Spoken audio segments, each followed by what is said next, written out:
Tindika bosolo na bosolo to mesana koloba mwana mboka Ange Kachila azabongo mongamba na bino pona koloba bino mayema kolekana mboka ya Kongo na bosolo tozawa na kosala mosala penza na bosolo elongo na bino tokosala penza makambo kitoko pambate biso ndeba ya bino pe ya biso tosito mesana kibonde kona biso motako kata zate mwana mboka Ange Kachila mesana bongo kopesa bino basango na ndenge ya bosolo basango obolingaka pe na ngonga obosibo mesana na mwana mboka Ange Kachila ba reaction na bino makambo na bino mituna na bino WhatsApp eza wana pona kobenga na za wana pona bino pe boza wana pona biso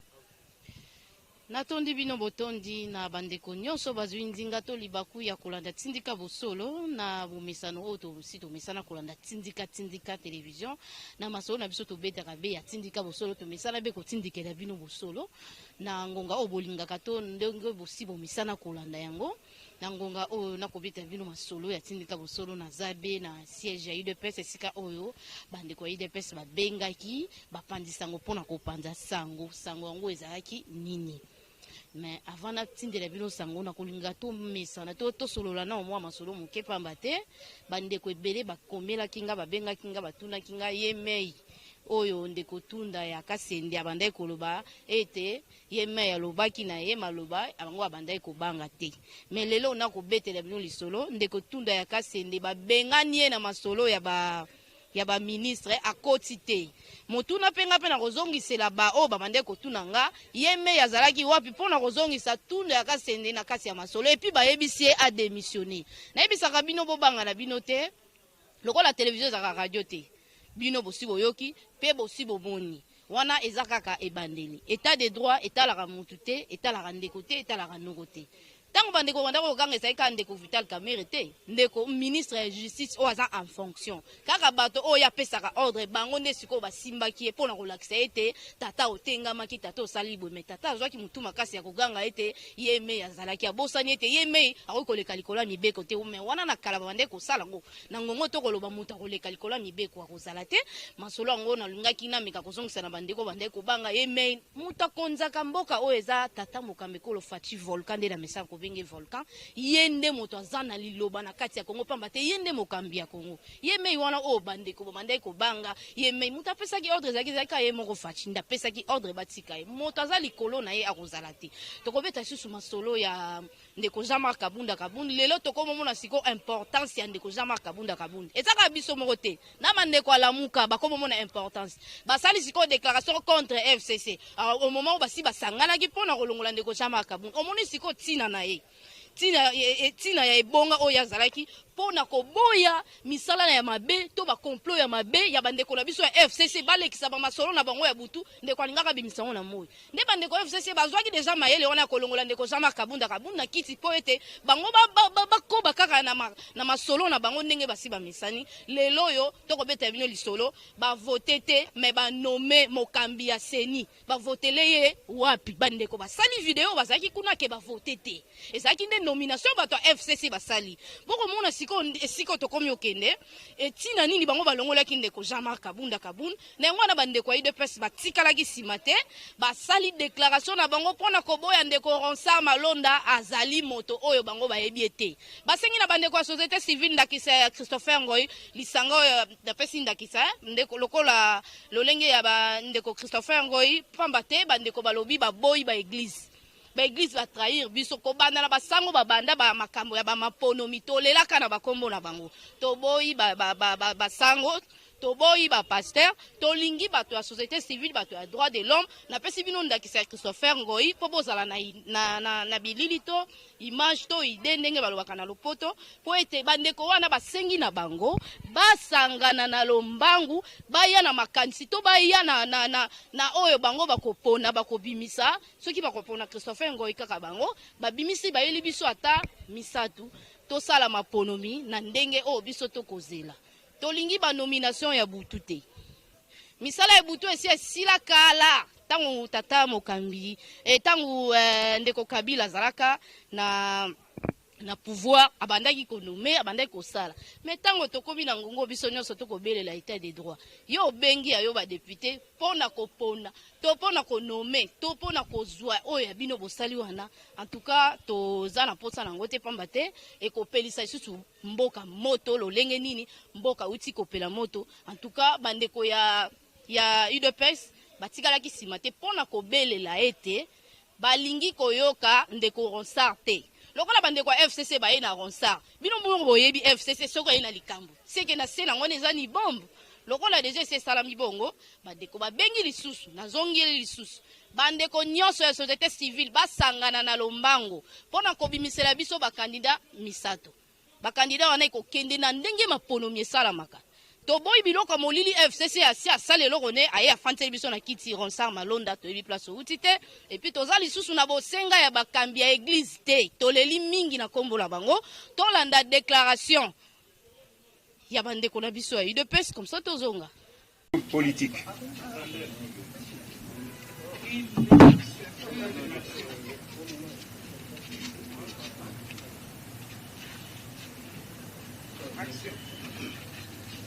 Déclaration politique de l'UDPS. L'Union pour la démocratie et le progrès social, UDPS Tshisekedi en sigle, a appris que l'Assemblée nationale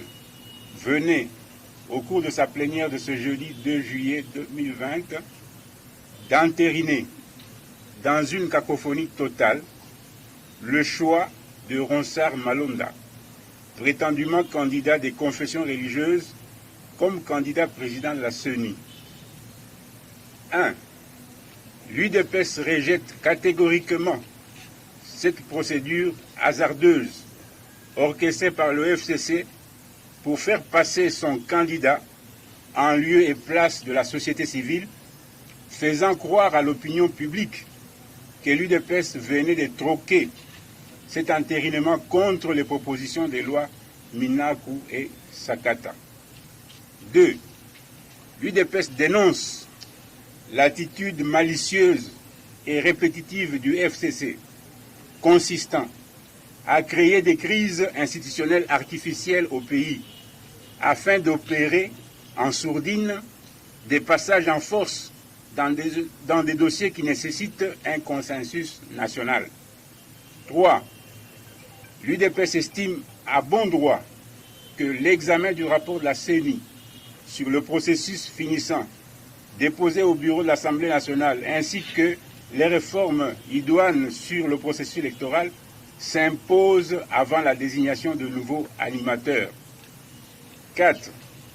L'UDPS rappelle que la réforme de la CENI de 2013 prévoit 13 membres de la plénière, dont 3 de la composante société civile, comprenant à son sein 3 sous-composantes, à savoir les confessions religieuses,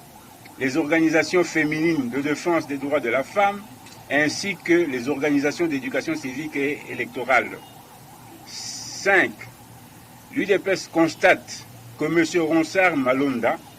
est contesté par les confessions religieuses dont il serait l'émanation, notamment les catholiques, les protestants et les kimbanguistes qui dénoncent les irrégularités autour de la désignation de ce candidat. 6. L'UDPS estime que la démocratie véritable respire au travers des élections libres, démocratiques, transparentes et apaisées, qui ne peuvent être possibles qu'avec une CENI composée de personnalités dignes, intègres et irréprochables, bénéficiant de la confiance de tous. 7. Au regard de cette procédure suspecte illégale orchestrée par le FCC, l'UDPS invite la majorité artificielle du FCC à reconsidérer sa démarche et recommande à la société civile en général et à ses 3 sous-composantes en particulier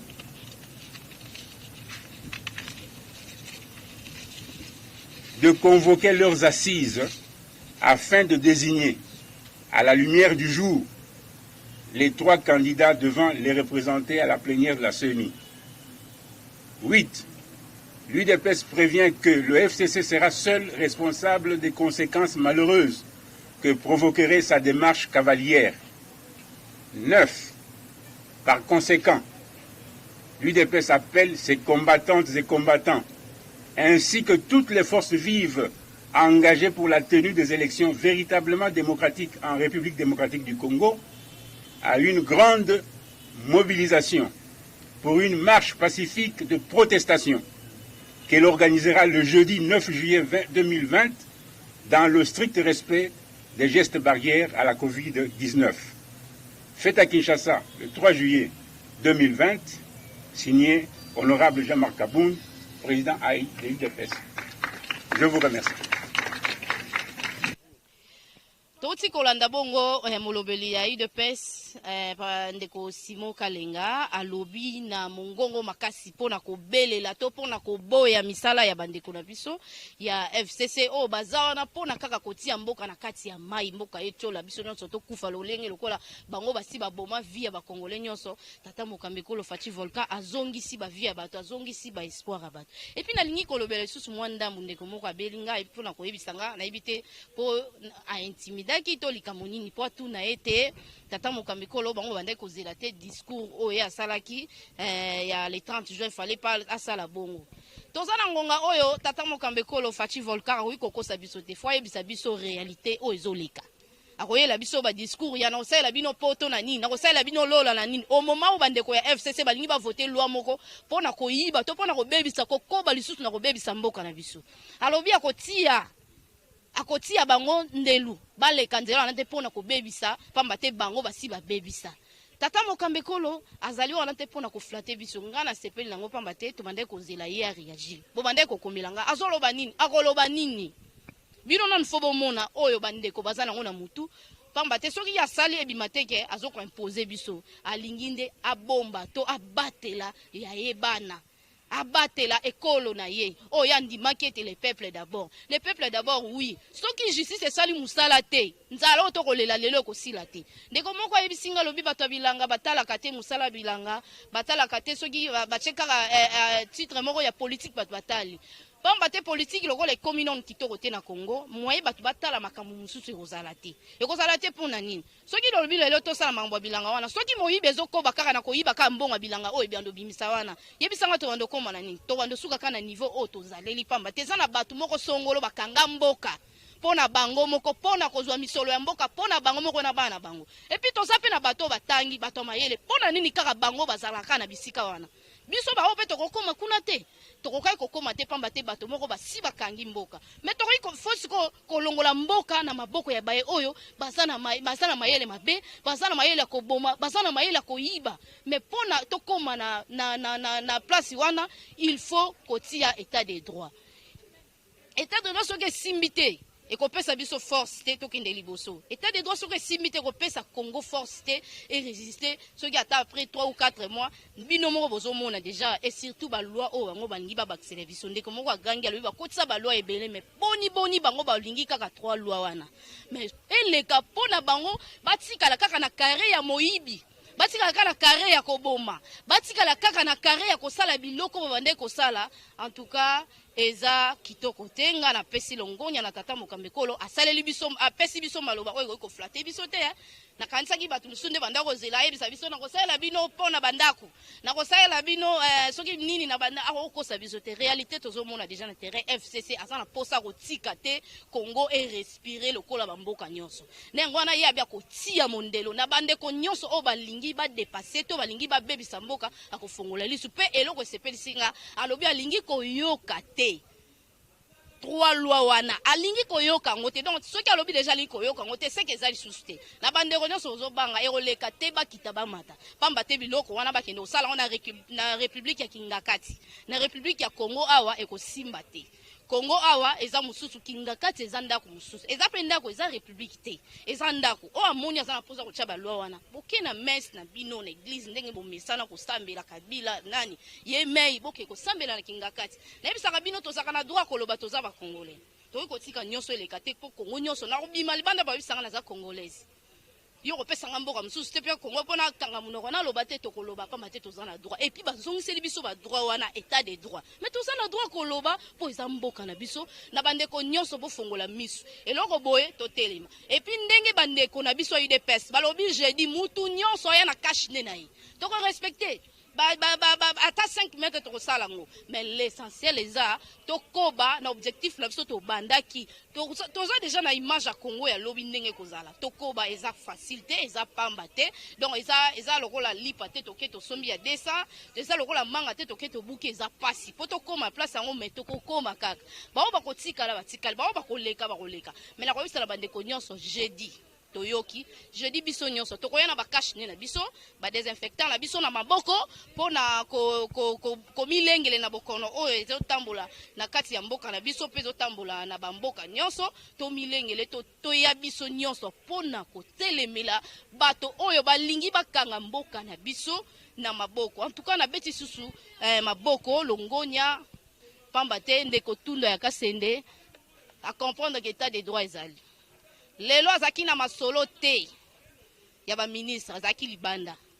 baluki numéro ya mail na bité soka bungisi numéro ya mail azongisa yi démission kala mingi te ndeko tunda ya Kasende zo démissionner wana nazo ko assurer bino ba bisa démissionner boyi mais tout siko ba ko révoquer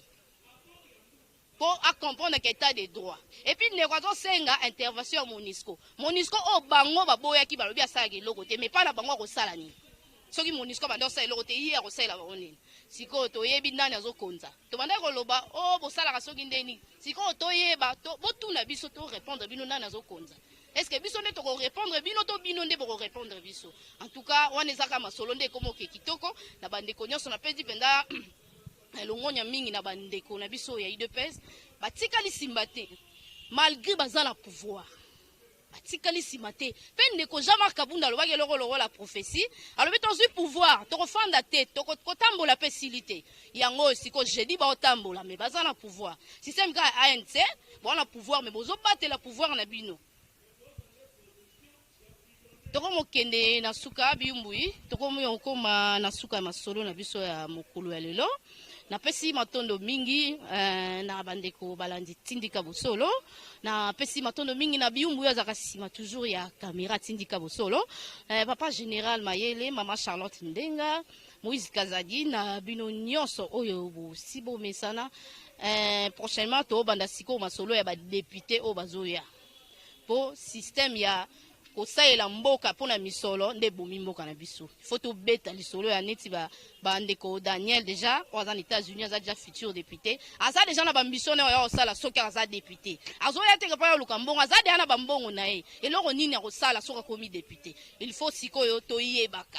toyebaka ba projet na bino o boyelaka biso basanya ba mapa boyelaka biso ba mapa to voter bino boke kuna bokoti na FCC le ba o ba ndaki kofinga Jeannette Kabila bakomo benga ba dada neti bandeko Daniel Safu basali biso soni en tout cas amemi flair fololo na lingala flair fololo pona kopesa Jeannette Kabila o ya banda ofinga na CCTV soki ba image za na bando balancer yango ya kala po ya kalezonge o ya kalezonge la biso lelo Jeannette Kabila komi dada ipande ko Daniel Safu en tout cas bande ko la biso ba député o boza déjà ba candidat ba futur candidat en tout cas boye ba ke Congo eza pona misolo te bino nde boye ko saila mboka tukomi na suka na pesi matondo mingi na ba kambia chaîne papi Kelina Rifin qui sombe asala kaite bilili ya tata mokambe kole mona na partout asala kaite